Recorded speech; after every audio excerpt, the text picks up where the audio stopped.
Hey, pushing that new little video. On this one, it's kind of a, I guess I could say a request, but it's not really a request. It was an indirect request. There you go. So yeah, no, it's been a while. I just been doing a lot of stuff. Nothing that really uh, require filming as it's more like preparation and the other like I've been going through my bag kind of separating a lot of thinking and stuff. You saw the video that I posted with my preparation in mind, so I've been working on that and buying a few gears, and actually now I'm at a point that I'll be able to show a few of those bags, and actually even in the near future I'm thinking about a 72 hours exercise of off the grid, meaning like not allowed to use electricity, waters, and so there's a disaster that happens and have to survive with just my kits and see if they work. So the purpose of this is that lately most of my YouTube channel that I've been watching, there's a few of them, and it's actually refreshing because a lot of them, especially the one that kind of talk about what I'm going to show you, there's not much as much guns and knife and bags in them. They're more about what I would call everyday prepping, if there's such a term, but it's more about like disasters, Katrina and Sandy and snowstorm and stuff like that. So it's kind of more in that thinking in urban survival stuff, not like going in the wood and surviving with one knife and because the zombies are back and stuff. So the few channels. Well, I guess we should do a few shout out. And so Canadian Prepper, very cool because it's you kind of have some cool Canadian Prepper and the Prepper Mind, two channels that kind of more on the thinking philosophy of prepping, and it's kind of nice to just have a sit and think about stuff that like, oh yeah, and includes that in your philosophy. I mentioned the Urban Prepper. I really love his channel because he's so he deliver in a very sometimes humoristic style, and as well as he is like I'm good at ideas, but how he can see by his role, his job, that how he's very ready and very what's the term, very organized in how you organize everything and put PDF files and stuff. It's awesome. It's really helping me in my own preparing, and I'm using a lot of this system. But the one that today that I was talking, she did a video, and I posted this stuff. Yeah, I kind of carry something like this. Like, oh, you should make a video of. Well, she's like, did you do a video about that? So there you go. I'm doing the video now. So yeah, it's the Peaceful Prepper, and she has some cool videos because some of them, even like she's beginning her journey, and it's nice because sometimes for me to answer a question, I have to think about my own prep or how would I solve this, and it makes me do my own research and stuff. So, or sometimes if it's give the answer, you're like, oh, I didn't know I know that. So it's fun. So thank you, Peaceful Prepper.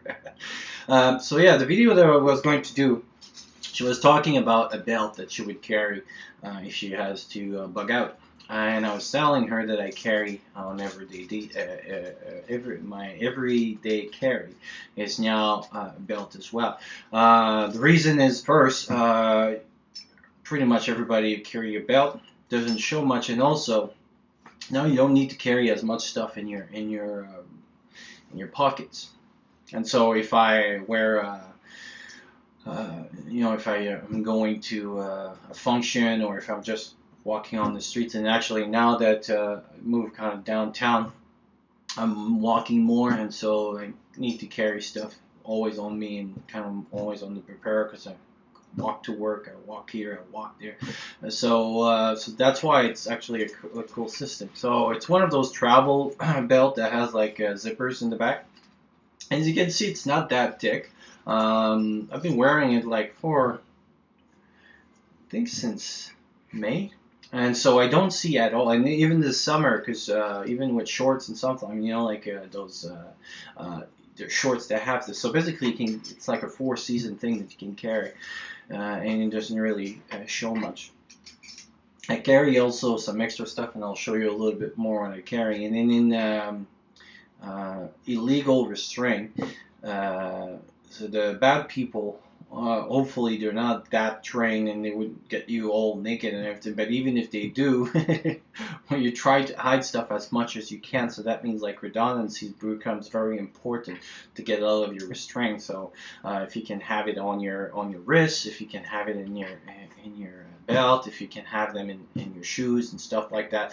If you have the same thing at a few places, hopefully one place they forgot to take it off, and so you still have access to them. So this belt is kind of created in this mindset, as well as I've been traveling a few times, quite a few times actually with it.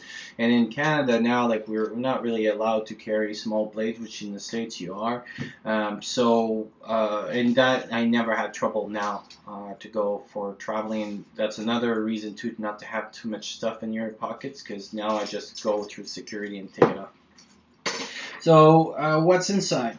So basically, the first thing, if you notice, the two zippers were not on the side, were in the middle, and there's a reason why it's like this. Right in the middle, what I got is my illegal restraint stuff.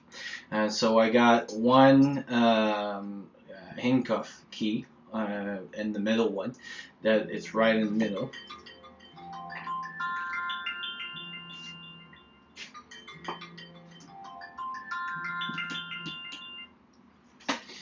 And then right on the other side, what I got is the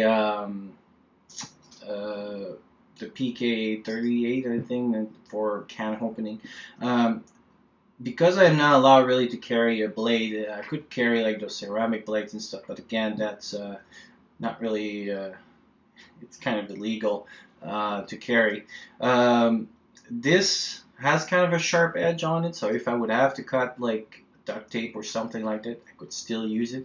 And like I said, so far I've been going through a few times through the airport and never had. And plus now it has a second use. If I find a can, then I can open it.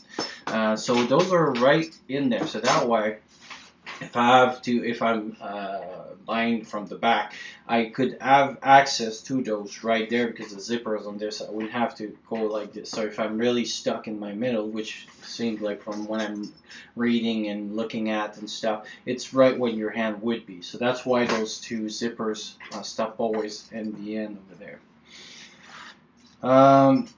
Then I have some ball pins, so I've been slowly practicing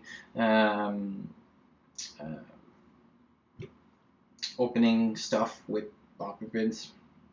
And so like I know like I know a lot of people pick locks and stuff like that. The problem with lock picking a lot of time, and especially here in Canada, like just even to order it is kind of an ordeal. Just to get if you're cut with them, it's kind of an illegal thing. But if you're carrying those things, not really bother. And it's a little piece of metal as well, so I could be used for different things, but that's mostly the purpose I have them in there. I also have one of those magnesium fire and little fire starter kind of thing, and they're attached with like 3M's double tape, so that's why it doesn't move much in the belt. That's how they're attached in there. Over here I kind of have a little water filter kit, and so there's 8 little tablets plus little stocking so I can filter water and purify it.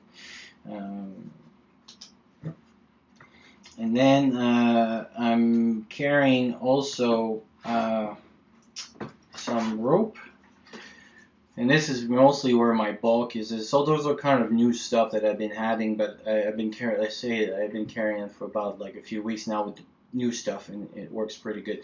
But this one is a special paracord.